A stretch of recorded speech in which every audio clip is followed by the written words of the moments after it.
Greetings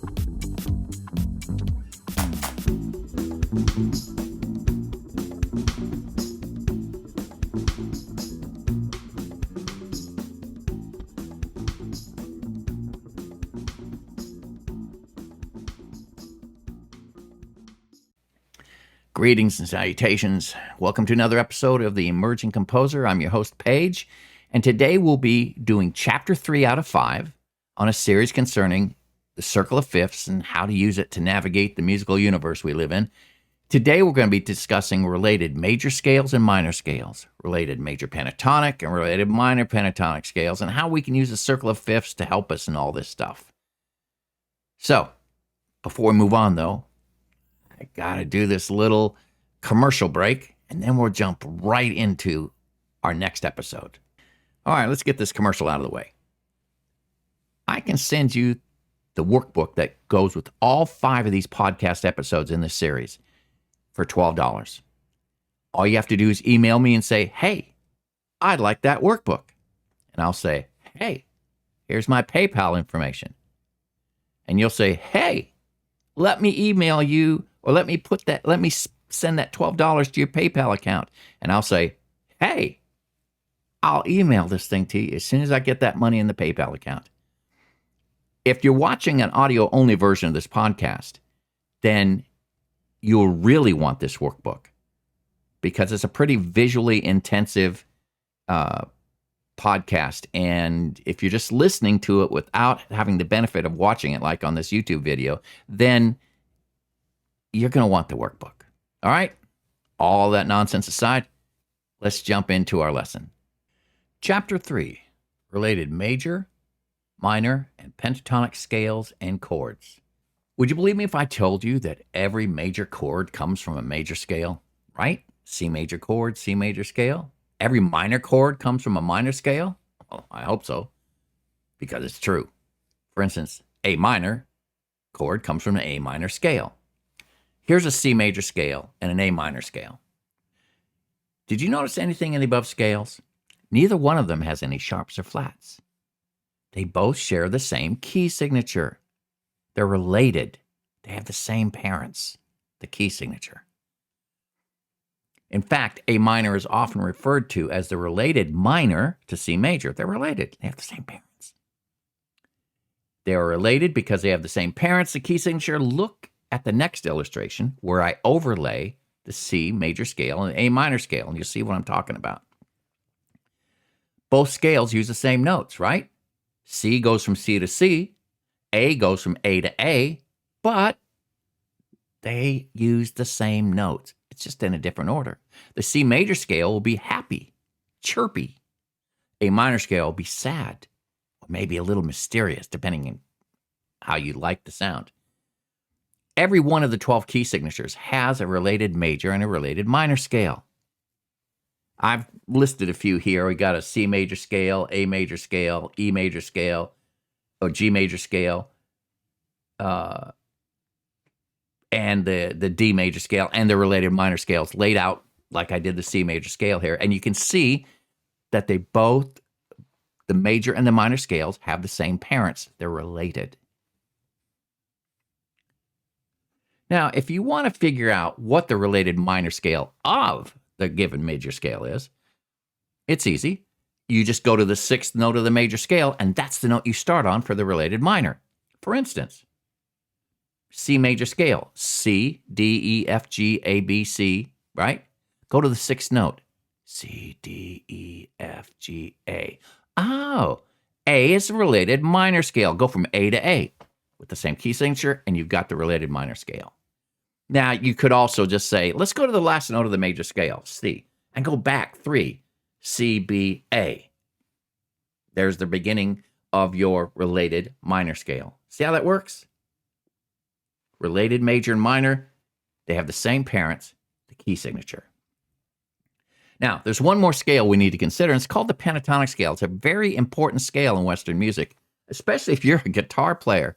The pentatonic scale contains all the sweet notes in the scale. There's no dissonance involved. If you're in the key of C, you can play a C major pentatonic scale over any of the chords that are in the key of C. And we'll cover more of that later. But just know that the pentatonic scale is really important.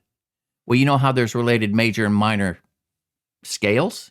Well, there's related major and minor pentatonic scales. So here's how we build a pentatonic scale.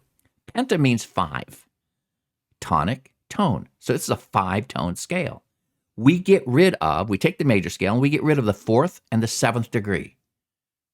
And that leaves us with the pentatonic scale. For instance, the C major scale that you see down below, C, D, E, F, G, A, B, C, we get rid of the F and the B, the 4th and the 7th, and we end up with C, D, E, G, A.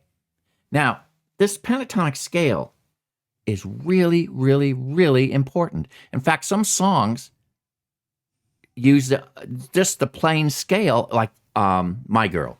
Bum, ba-da-da-da-da-do, do-do-do, I got sunshine. That little riff that begins that song, it's the major pentatonic scale from the first note to the last. 1, 2, 3, 5, 6, 1, 1. C, D, E, G, A, C. I have no idea if that was C. I don't have perfect pitch. But you get what I'm talking about? We take the major scale, throw away 4 and 7, and you're left with the 5 sweet tones of the scale that won't give you any problem when it comes to soloing. Here's another example using the A major scale. Notice that the A major scale has 3 sharps. Well, let's get rid of the 4th note and the 7th note. And what are we left with? 1, 2, 3, 5, 6. See how that works?